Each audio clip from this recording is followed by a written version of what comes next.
I'm going to show you how to get the Morse code from the SHD transmission and convert them into in-game coordinates so you can get the secret mission patch and the late game season pass loots from solving the Westside Piers secret mission all from scratch.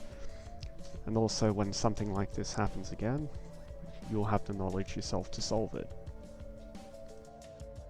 Alright, first off we have to record the SHD transmission, and then we'll get the audio file from it. But first we'll have a listen to it.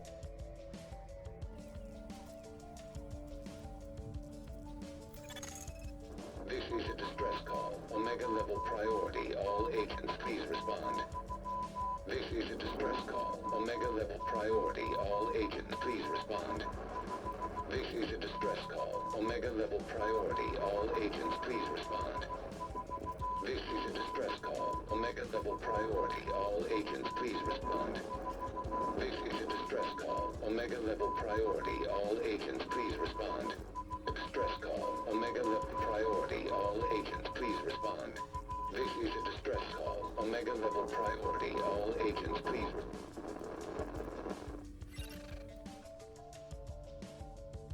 What we need to do now is take that video and get all the audio out of it. And how we're going to do that is just stick it into Movie Maker and save it as an audio file.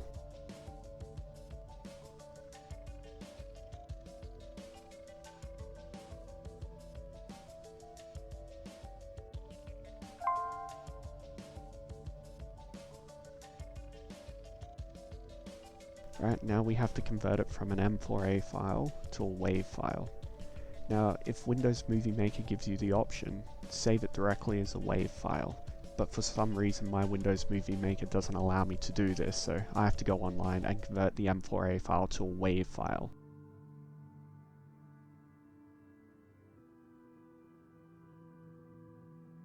The reason we converted to a WAV file extension is because it's an extension that's actually used by Audacity where M4A isn't. Now WAV isn't the only extension that Audacity uses, it was just the first one that came to my mind. So you can convert to whatever's acceptable by Audacity.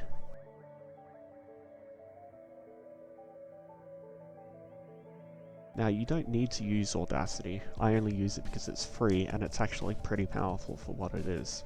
And it also comes with a really cool ability, and that's the ability to look at the waveform in a spectrographic view.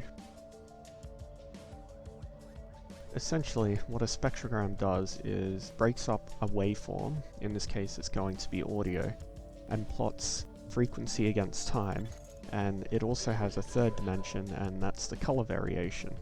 Usually the more yellow the signal is, the stronger the signal is, and in this case, with the SHD transmission, the Morse code comes across very strong. It has a high volume, so it's going to be very noticeable on a spectrogram.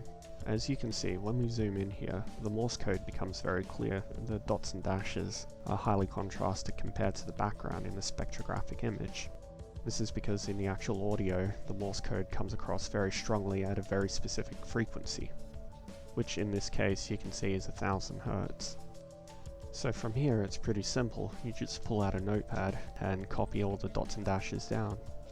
So I just stopped the video here because, as you can see, there's large gaps between some dots and dashes, and these are spaces, and for formatting purposes we're going to put in a /. It'll be apparent later why we do that.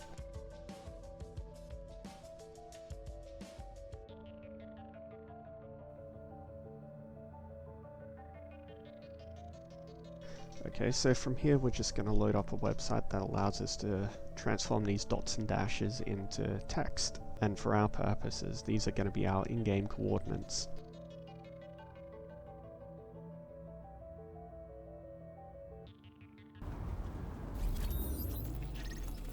So now we have our in-game coordinates, let's go check them out. So when you bring up the megamap, on computer if you push the Z key, it brings up the coordinates on the megamap. I'm not sure what it is for consoles.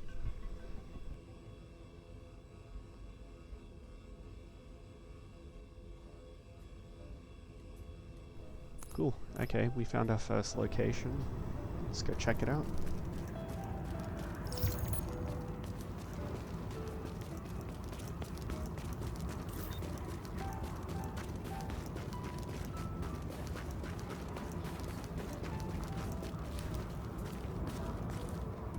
So we found a cross at the first location.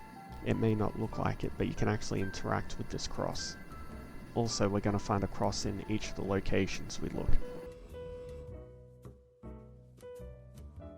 The final 2 locations we look is essentially a repeat of the first location, so just copy the same steps.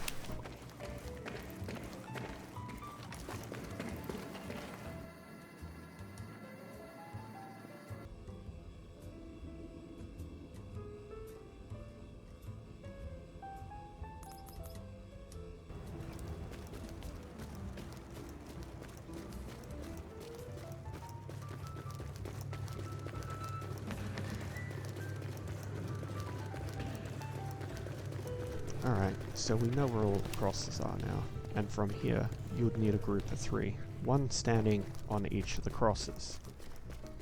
Each person will have to interact with the cross, which will look like they're interacting with the air, and you have to do it in a specific order. Doing this will power the door in front of you, but not open it. To actually open the door, you'll have to repeat the steps we just did, but also decipher the other SHD transmission. That would lead to new crosses, which you have to activate in a certain order, but instead of just powering the door, you'll open the door. It's best to have an agent standing near the door, but it's not necessary. The closest agent can always run to it, and inside you'll get your rewards. You'll get a key fragment, you'll get 5 or 6 of the season pass weapons, and you would also get the silver patch, and about 20 commendation points. 20 or 30.